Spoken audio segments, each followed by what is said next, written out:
Have you ever taken drugs? Every time I ask this question as part of a talk or a lecture, a few people put their hands up. And sometimes, when these talks are at events like Skeptics in the Pub, I then mischievously point out that the pint of beer in front of them contains a psychoactive substance. Almost all of us have at least tried a psychoactive substance, from our cuppa in the morning to teenage coughing fit after a cigarette behind the bike sheds or a vodka-filled Alco Pop, even if we decide not to try them again or have never tried anything illicit. If you have tried drugs, and I have, I'm sipping a coffee as I read this, you're not alone. Humans have been enjoying the effects of psychoactive substances for thousands of years. If chewing a particular leaf might improve your concentration, speed, or accuracy, you might be more likely to catch and therefore eat meat that day. It's clear why that would have been advantageous. Psychoactive drugs have also been used in ritualistic settings for centuries, shamans imbibing psychedelic substances to allow them to communicate with gods or spirits. Tobacco and cannabis were both initially used in ritualistic settings.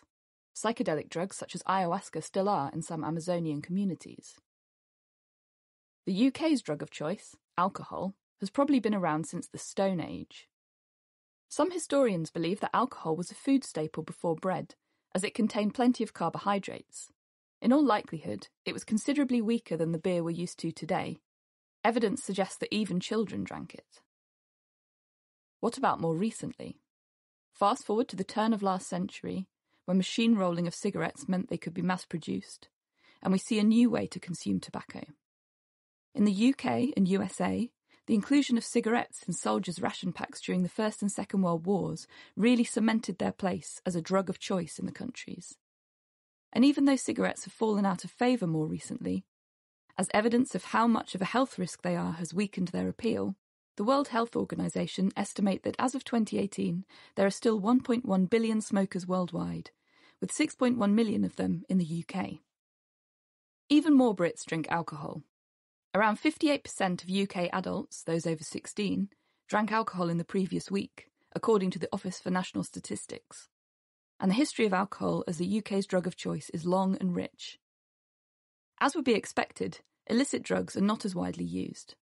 According to the European Monitoring Centre for Drugs and Drug Addiction 2019 report, just under 10% of UK adults, which they define as those aged between 16 and 59, have used an illicit substance in the past year.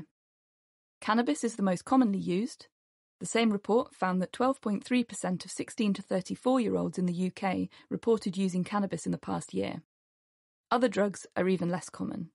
Cocaine use was reported by roughly 5% of those surveyed, and MDMA by 3%.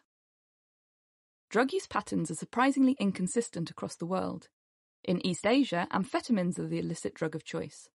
Alcohol is less popular than in the West, in part due to genetic differences that result in a reduction in ability to metabolize alcohol in a significant proportion of the population, leaving some people with unpleasant flushing and nausea symptoms if they drink even a small amount.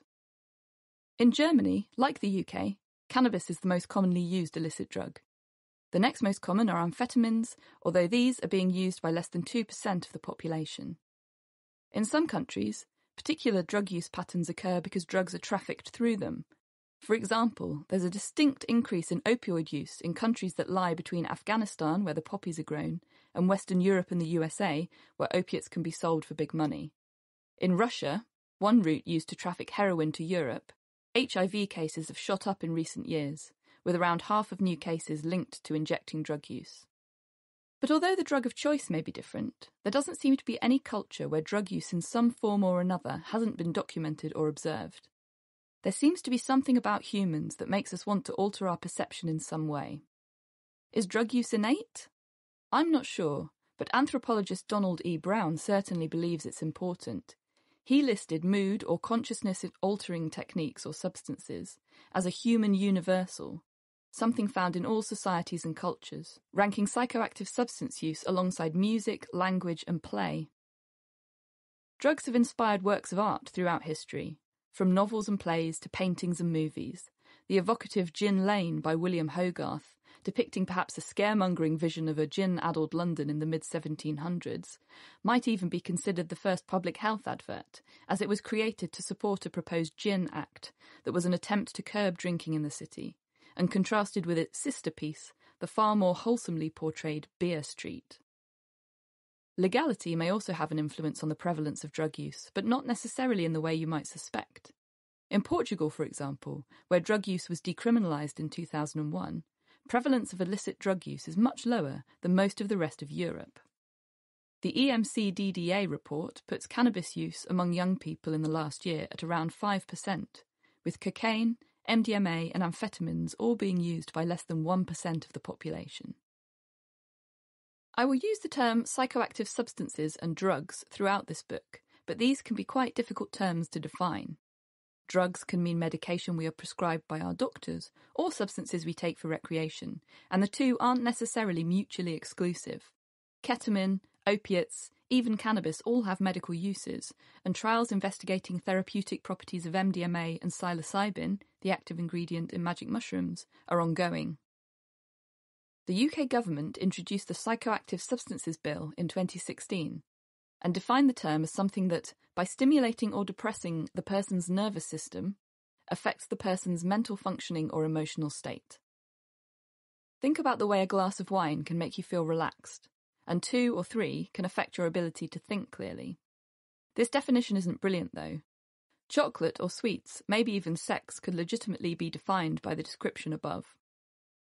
Some psychoactive substances, like alcohol and tobacco, are legal, while others are not, although that wasn't always the case. Cannabis and opium, for example, have a complicated history in terms of their legality and corresponding social acceptability. Taking any psychoactive substance is not without risk. Most, if not all, of the substances we take to alter our brain do so in a way that makes them potentially psychologically or physically addictive. Whether addiction in and of itself is harmful is a topic we'll get onto, but there are other risks too. Most psychoactive substances also impact on the body.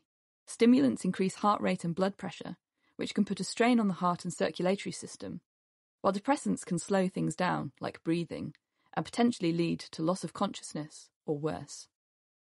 Tolerance can also build up, meaning more of the drug needs to be consumed to get the same effect. And longer-term risks to health are possible as well. We all know the greatly increased risk of lung cancer and other diseases that cigarette use causes. But maybe other drugs are having other, albeit less extreme effects. Does MDMA use really lead to depression? Can too much cannabis cause schizophrenia? These are much harder questions to answer, so the information that reaches the mainstream media about these questions is much more difficult to follow. I've been fascinated by the science around the use of recreational drugs since I was an undergraduate psychology student at UCL, way back in the early 2000s. But I have a particular interest in the link between drug use and mental health.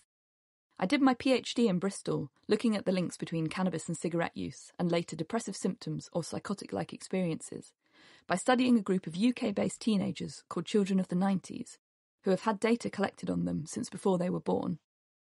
I'm a psychologist, although a researcher rather than a clinical psychologist, and an epidemiologist.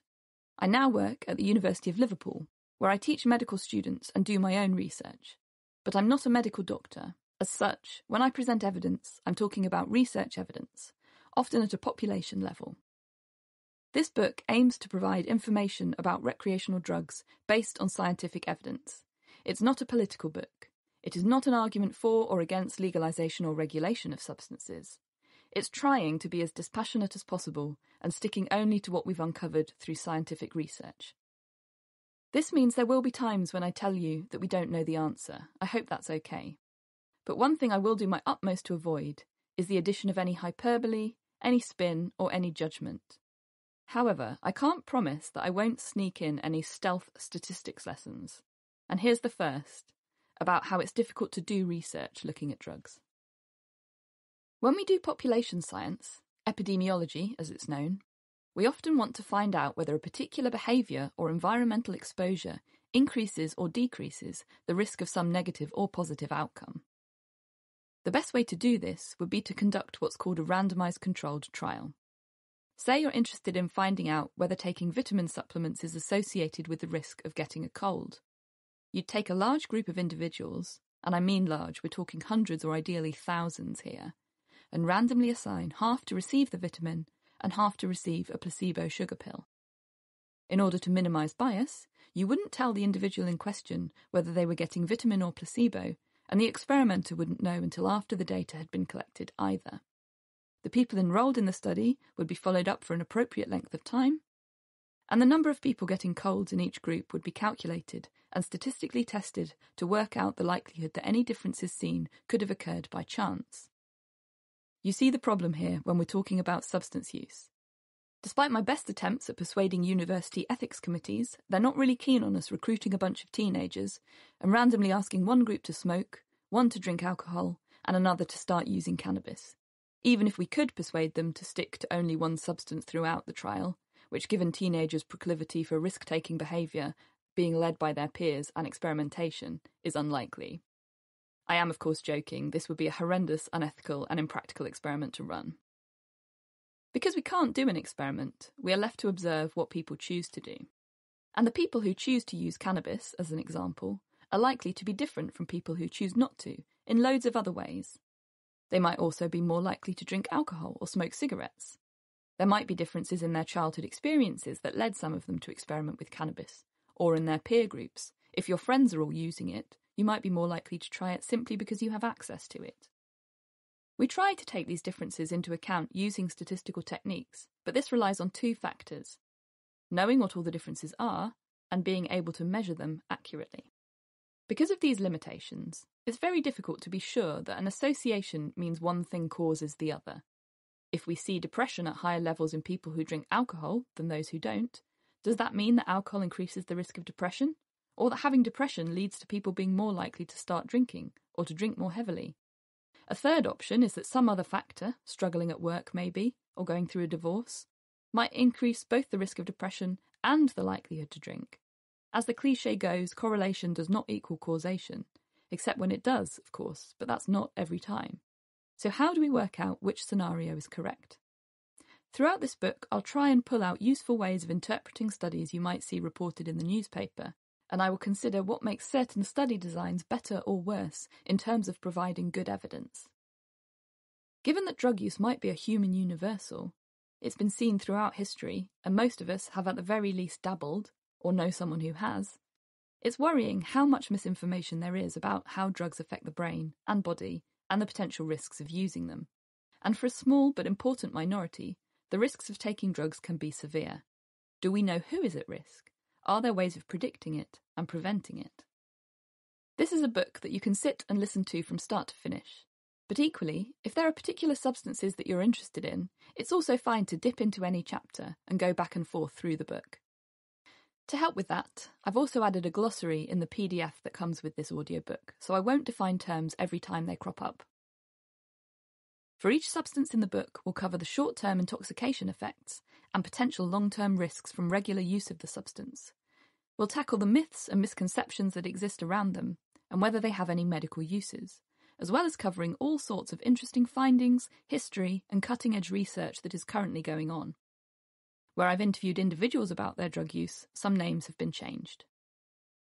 You've probably heard a number of the categories that recreational drugs fall into. Stimulants, depressants, hallucinogens, uppers, downers. All sorts of terms get bandied about, but what do they mean? What's the difference between a stimulant and a hallucinogen? Throughout the book, I will also be interspersing mini-chapters that give the lowdown on what these terms mean, which drugs fall into which categories, and the key characteristics that those substances have. In this book, there won't be any judgment, there won't be any hyperbole, there will be a few stats. Are you ready? Let's go.